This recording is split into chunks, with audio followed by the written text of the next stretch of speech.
أرضي أرض الهدوء فدائي فدائي فدائي يا شعبي يا شعب القلوب فدائي فدائي فدائي يا أرضي أرض الهدوء فدائي. Les gouvernements qui sont en Israël depuis 2000, c'est pas récent, et nous sommes en 2024, sont des centre-droite, droite extrême droite, avec depuis quelques années des colons qui siègent dans le gouvernement, qui n'habitent même pas en Israël.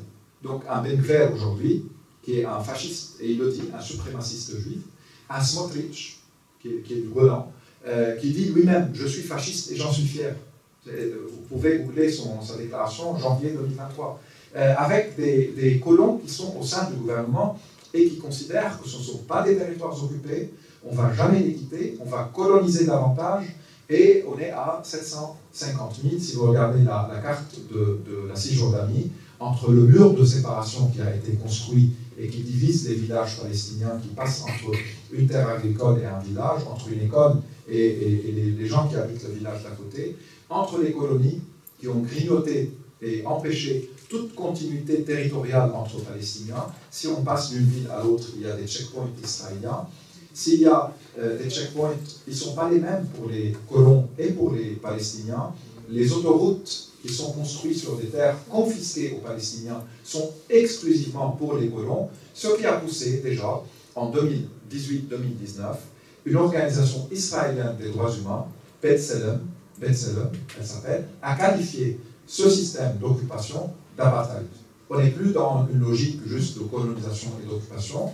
Il y a une séparation spatiale, il y a des espaces qui sont interdits aux Palestiniens, les droits ne sont pas les mêmes, les tribunaux militaires ne font pas leur travail pour empêcher les colons d'attaquer les Palestiniens. En plus, on oublie, on le répète souvent dans les médias comme si c'est un fait acquis. Quand on est une force d'occupation, on arrête quelqu'un, on n'a pas le droit de le transférer à notre pays. C'est-à-dire les Israéliens, s'ils arrêtent les Palestiniens en Cisjordanie, ne peuvent pas les transférer en Israël. Sauf qu'il y a des milliers en Israël. Ça, c'est une violation de la 3e Convention de Genève sur les prisonniers. En plus, si on arrête quelqu'un qui était en combat, donc c'est un prisonnier de guerre, un prisonnier de guerre ne peut pas être jugé, sauf qu'ils sont jugés dans les tribunaux militaires. On peut juger un prisonnier de guerre s'il a tué des civils, s'il a commis un crime de guerre. Il faut une enquête, l'approuver, on le juge. Sinon, dès qu'on arrête un combattant à Jenin, qui est dans un camp, il n'y a même pas de civil en face de lui, il se bat avec des soldats, il reçoit dans les procès en Israël, après, une sentence, comment on dit sentence, une peine de perpétuité, aux 40 ans, aux 50 ans, aux 20 ans. En plus, il y a ce qu'on appelle la détention administrative. Ils ont le droit de détenir des gens sans un délai pour les libérer et sans les accuser. Ils sont plus de 5-6 000 maintenant. Et après le 7 octobre, le chiffre a augmenté. Donc une occupation féroce qui se poursuit en Cisjordanie et Jérusalem-Est.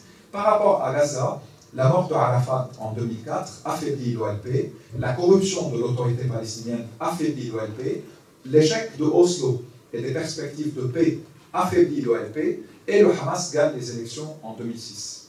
Arafat est mort en 2004. Il gagne les élections en 2006 dans la bande de Gaza. En 2005, Israël avait retiré ses troupes de Gaza, sauf encore une fois, dans le droit international, même après le retrait des troupes israéliennes, Gaza reste un territoire occupé. Pourquoi? Pour 3 raisons. Première, parce que le retrait était unilatéral, il n'a pas été en accord politique pour que les statuts changent au niveau des Nations Unies. Deuxièmement, et plus important, parce que les Israéliens maintiennent le contrôle de Gaza. On ne peut pas rentrer dans Gaza sans l'autorisation des Israéliens, et on ne peut pas sortir de Gaza sans l'autorisation des Israéliens. Et troisièmement, parce que Israël a maintenu son contrôle de l'espace aérien et de la mer en face de Gaza. Donc les Palestiniens n'ont aucune souveraineté. Ça reste un territoire sous contrôle israélien. Hamas gagne les élections l'année plus tard, et à partir de 2006, et il y a une guerre avec le Fatah de Abbas maintenant, qui a succédé à Arafat, que Hamas gagne, et depuis, il y a un blocus, 2007, un blocus israélien qui s'impose à Gaza, avec une politique de colonisation qui se poursuit en Cisjordanie et à Jérusalem-Est, avec des accrochages, avec une oppression quotidienne des Palestiniens dans les territoires occupés, et Gaza, elle est oubliée. C'est un secteur où il y a aujourd'hui 2,2 millions de personnes, 360 km². Une partie des terres est agricole, l'autre ne l'est pas. Du côté de l'Égypte, on contribue au siège de Gaza pour des raisons de coopération sécuritaire avec Israël. Et on oublie, après, les Palestiniens qui vivent là-bas, qui, s'ils veulent travailler, ils doivent obtenir le droit d'aller en Israël ou en Égypte. Pour partir, l'hospitalisation est très difficile, leurs conditions sont vraiment très difficiles à tous les niveaux. Ils reçoivent de l'aide humanitaire à travers l'ONU, que maintenant 18 pays, dont la France, soit ont arrêté, soit ont suspendu son financement. Et l'ONU fait travailler 30 000 personnes, c'est considérable avec toute leur famille.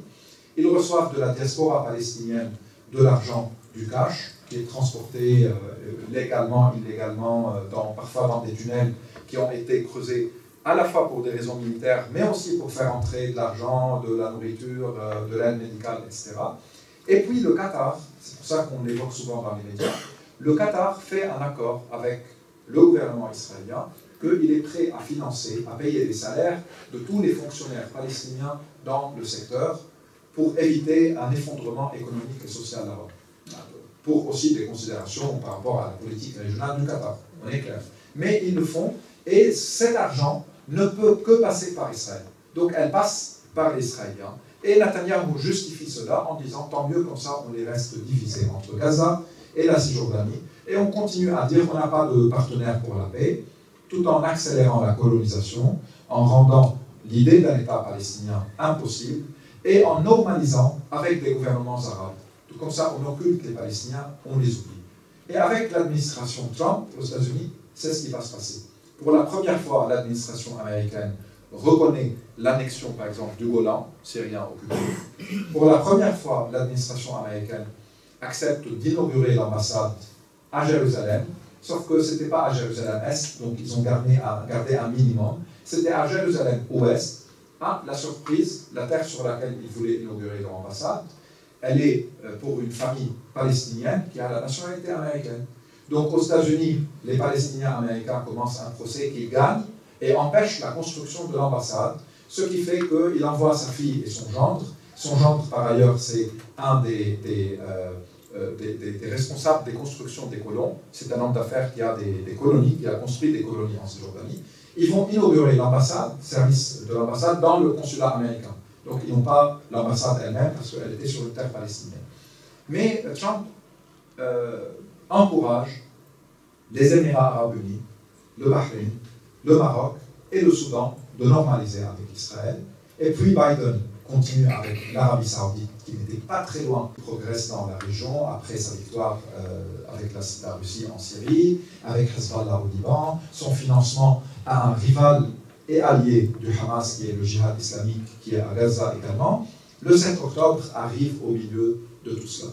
Donc une attaque du Hamas contre toutes les positions militaires israéliennes autour de Gaza, qui tue 350 militaires israéliens et qui prend leur position, et puis un chaos total qui va suivre quand ils arrivent dans des kibbutz et quand ils découvrent qu'il y avait une rave party à côté du secteur. Il y a eu certainement des crimes de guerre horribles et qui ont touché des centaines de civils israéliens. La réaction israélienne, vous la connaissez, je vais peut-être... ouais. J'ai parlé trop. Je finis en 5 minutes. Ce qu'on a appelé le droit d'Israël à sa légitime défense, dans le droit international, ça n'existe pas. Un État qui contrôle un territoire ou qui l'occupe, il n'est pas en légitime défense. Il est en guerre, tout simplement. Et il doit respecter les règles de la guerre. Sauf qu'aucune règle n'a été respectée. Les Israéliens ont commencé par des discours, une rhétorique génocidaire. Pourquoi elle est génocidaire? Parce qu'elle considère qu'il n'y a pas de civils à Gaza. Ça a été dit par le président israélien. Parce que le ministre de la Défense dit que nous ne battons pas contre des humains, mais contre des animaux humains.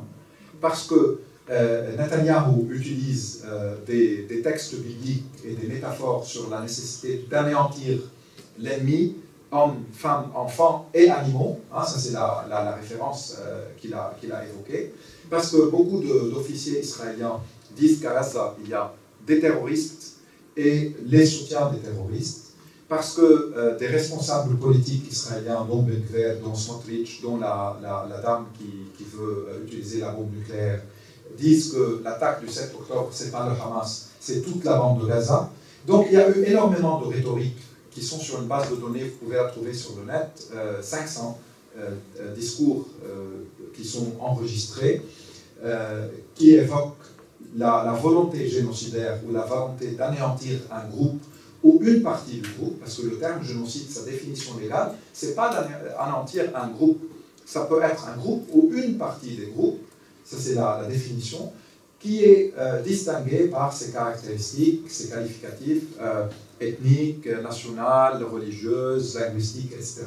Donc vouloir anéantir un groupe ou une partie du groupe, nuire à la santé mentale et reproductrice d'un groupe ou une partie d'un groupe, rendre les conditions de vie quasi inexistantes pour un groupe ou une partie d'un groupe, tous ces éléments-là, avec aujourd'hui 30 000 morts, à peu près 1,2-1,3% de la population de Gaza qui est anéantie, avec des dizaines de milliers de blessés, avec 80 à 85% de la population qui est déplacée vers le sud du secteur, avec la destruction de tous les hôpitaux et cliniques dans le nord et le centre, il y a quelques-unes qui arrivent encore à travailler dans le sud, avec un siège que le ministre de la Défense a énuméré, ce qui est interdit dans ce siège. Il a dit eau, nourriture, carburant, électricité, rien.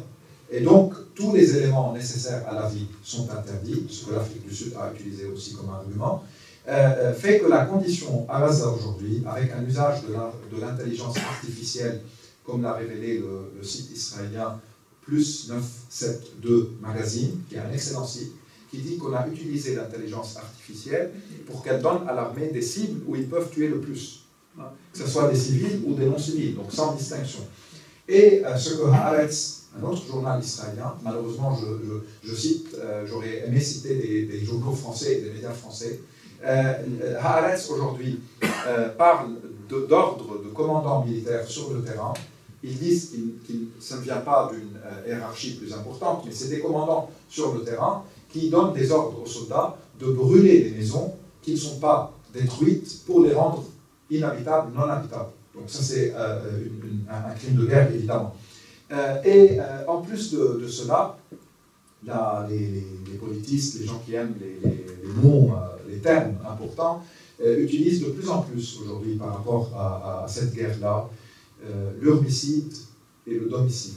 Certains même parlent d'écocide. Écocide, détruire le système de toute l'écologie, de l'environnement, parce que les terres agricoles ont été brûlées. Domicide, c'est détruire tout ce qui est intime aux gens, leur maison, l'intérieur de la maison, pour les rendre sans domicile fixe, pour les rendre sans repère émotionnel et spacieux, pour les rendre tout le temps en permanence des déplacés et des réfugiés. Et l'herbicide, si vous voyez la carte, vous pouvez aller sur le site du journal britannique Guardian, le Guardian, le fameux Guardian. Ils ont fait un travail phénoménal que la technologie permet, entre des drones et des satellites, qui montre l'impact, les destructions à Gaza. Avec une carte, il n'y a plus de centre urbain, que ce soit Gaza, la ville, ou Khan Younes, ou les grands camps qui concentraient une population, destruction totale afin que la vie ne soit pas possible. En plus, les Américains confirment maintenant qu'on a utilisé beaucoup d'eau de mer pour inonder les tunnels du Hamas, ce qui rend les structures dangereuses pour les reconstructions, et ça peut, avec le temps, rendre tout le sol de Gaza non fertile, donc pas d'agriculture possible après. Donc on est face à une catastrophe du jamais vu depuis, au niveau de l'intensité depuis des décennies. Et il y a eu évidemment des terribles massacres dans notre monde, le génocide Rwanda, la guerre dans les Balkans, les guerres tchétchènes, la Syrie, le Soudan oublié, les Rohingyas certainement, le Yémen. Mais l'intensité dans cet espace de temps et sur cette petite surface avec tous les dégâts, c'est du jamais vu selon toutes les organisations humanitaires. Et heureusement que l'Afrique du Sud a décidé finalement de porter plainte. Ce que je crains, et je termine là, c'est que, encore une fois, il n'y a jamais eu autant de clivages dans le monde et des fractures dans les sociétés comme on le voit aujourd'hui. La haine des gouvernements occidentaux dans une grande partie de cette planète, on peut dire il y a dans certaines régions, il y a l'histoire coloniale, il y a l'impérialisme, il y a l'exploitation économique. Mais jamais il y a eu autant de colère et de frustration face aux deux poids, deux mesures, face à l'indignation à géométrie variable, face à ce qu'aujourd'hui le ministre des Affaires étrangères française, il se félicite que la formation des soldats et des officiers ukrainiens stipule qu'ils doivent respecter le droit international humanitaire, et en même temps il dit que accuser Israël de génocide, c'est franchir un seuil moral. Donc on ne comprend plus cette indignation à géométrie variable. Évidemment qu'il faut soutenir tout peuple agressé, le peuple ukrainien, contre toute agression, partout, mais considérer que la seule agression, c'est l'agression russe là-bas, oublier le cas israélien, oublier plein d'autres cas, c'est vraiment les deux poids, deux mesures d'une manière flagrante. Et même ceux qui font des comparaisons avec 2003, la guerre en Irak, où il y avait beaucoup de frustration, mais ce n'était pas la même chose. L'Occident, même au niveau officiel, était divisé. La France était opposée à la guerre. On se rappelle du spectacle important aux Nations Unies. L'Allemagne était opposée. Cette fois, on a l'impression que tous les gouvernements occidentaux, avec évidemment des exceptions, les Belges, les Espagnols, un peu les Portugais, les Irlandais, les Écossais, il y a des voix dissidentes, mais on a l'impression que tout l'Occident, qui s'est mobilisé pour les Ukrainiens, ne considère pas que les Palestiniens ou d'autres peuples massacrés méritent un soutien ou une sympathie. La déshumanisation des Palestiniens dans les médias et dans les discours politiques, le racisme décomplexé et la violence que subissent beaucoup de Français ou d'Européens d'origine de la région quand à la fois ils regardent Al Jazeera qui montre des images qu'on ne voit pas ici sur les catastrophes et les massacres et les destructions, et quand ils zappent sur les chaînes françaises, ils reçoivent cette quantité de racisme. Moi j'ai très peur pour les conséquences de la guerre de Gaza, que ce soit au niveau mondial ou au niveau des fractures dans nos sociétés. Ceci dit, et cette phrase est promis, je termine là, je pense aussi qu'on est face à des craintes de montée, non seulement de racisme islamophobe, anti-arabe, anti-palestinien, mais aussi d'antisémitisme, parce que les gens ne sont pas toujours dans des nuances et dans la nécessité de distinguer et d'être clairs sur leur position éthique et sur leur position politique. Il peut y avoir toujours des amalgames. Mais lutter contre l'antisémitisme, c'est certainement pas donner carte blanche à Israël de massacrer les Palestiniens. C'est certainement pas considérer qu'il y a un exceptionnalisme israélien et que c'est interdit de critiquer Israël et le sionisme. Et c'est certainement pas aller poser en gilet pare-balles avec l'armée israélienne à Gaza ou autre pour montrer la solidarité, ou permettre à des jeunes Français d'aller se battre là-bas, ils sont très nombreux, ou d'accepter qu'on a chaque soir sur nos plateaux de télévision des porte-paroles de l'armée israélienne qui sont interviewés avec beaucoup de courtoisie, qui ne sont même pas accusés ou questionnés sur les pratiques de leur armée. Donc il y a aussi un vrai problème qui peut avoir des conséquences, et j'entends dans des conférences parfois des jeunes qui s'expriment, qui se sentent à la fois humiliés par le contexte actuel et qui voient l'injustice, et ça devient insupportable. Donc je pense que nous tous et toutes ici, on a cette responsabilité également de préserver les nuances, de militer, de mobiliser, tout en restant clair aussi sur les dangers que nos sociétés vont certainement subir dans les prochains jours. Désolé, j'ai parlé beaucoup plus que je le devais, mais je vous remercie.